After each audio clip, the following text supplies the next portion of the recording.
രാജ്യത്ത് മദ്യത്തിനായി ഏറ്റവും അധികം പണം ചിലവാക്കുന്നത് മലയാളികളല്ലെന്ന് റിപ്പോർട്ട്.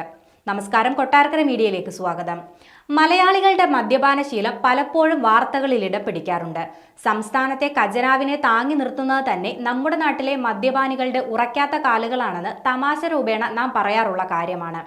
മദ്യവിൽപ്പനയിലൂടെ സർക്കാരിന് ലഭിക്കുന്ന നികുതിയിലും പല ആഘോഷ ദിവസങ്ങളിൽ സംസ്ഥാനത്ത് നടക്കുന്ന റെക്കോർഡ് മദ്യവിൽപ്പനയും ചൂണ്ടിക്കാട്ടിയാണ് സർക്കാരിന്റെ സാമ്പത്തിക ഭദ്രതയ്ക്കായി മദ്യപാനികൾ കാട്ടുന്ന ജാഗ്രത ചർച്ചയാകാറുള്ളത്. എന്നാൽ കേരളത്തിലെ മദ്യപാനികളെ കടത്തിവെട്ടുന്നവർ ഈ രാജ്യത്തുണ്ടെന്ന റിപ്പോർട്ടുകളാണ് പുറത്തുവരുന്നത്. കേന്ദ്ര സർക്കാരിന് കീഴിലുള്ള ഗവേഷണ സ്ഥാപനമായ national institute of public finance and policy പുറത്തുവിട്ട കണക്കുകൾ പ്രകാരം രാജ്യത്ത് മദ്യത്തിനായി ഏറ്റവും അധികം പണം ചിലവാക്കുന്നത് മലയാളികളല്ല, അത് തെലങ്കാന, ആന്ധ്രാപ്രദേശ് എന്നിവിടങ്ങളിലെ മദ്യപാനികളാണ്. മദ്യത്തിനായി ഏറ്റവും ഉയർന്ന പ്രതിശീർഷ ചിലവുള്ളത് ഈ സംസ്ഥാനങ്ങളിലാണ്. സെന്റർ ഫോർ മോണിറ്ററിംഗ് ഇന്ത്യൻ ഇക്കോണമിയുടെ consumer pyramids household survey 2022-23 പ്രകാരം തെലങ്കാനയിൽ 1623 രൂപയാണ് മദ്യത്തിനായുള്ള പ്രതിശീർഷ ഉപഭോഗത്തിന്റെ ചിലവ്.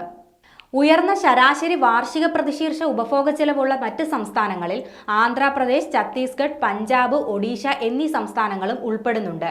കൂടാതെ ആന്ധ്രാപ്രദേശ്, ബീഹാർ, ഗോവ, ജാർഖണ്ഡ്, കേരളം, കർണാടക, മഹാരാഷ്ട്ര, മധ്യപ്രദേശ്, പഞ്ചാബ്, രാജസ്ഥാൻ, തമിഴ്നാട്, ത്രിപുര തുടങ്ങിയ സംസ്ഥാനങ്ങളിലെ ഗ്രാമപ്രദേശങ്ങളിൽ നഗരപ്രദേശങ്ങളെ അപേക്ഷിച്ച് മദ്യത്തിനുള്ള ചെലവ് കൂടുതലാണെന്നും റിപ്പോർട്ടിൽ പറയുന്നുണ്ട്.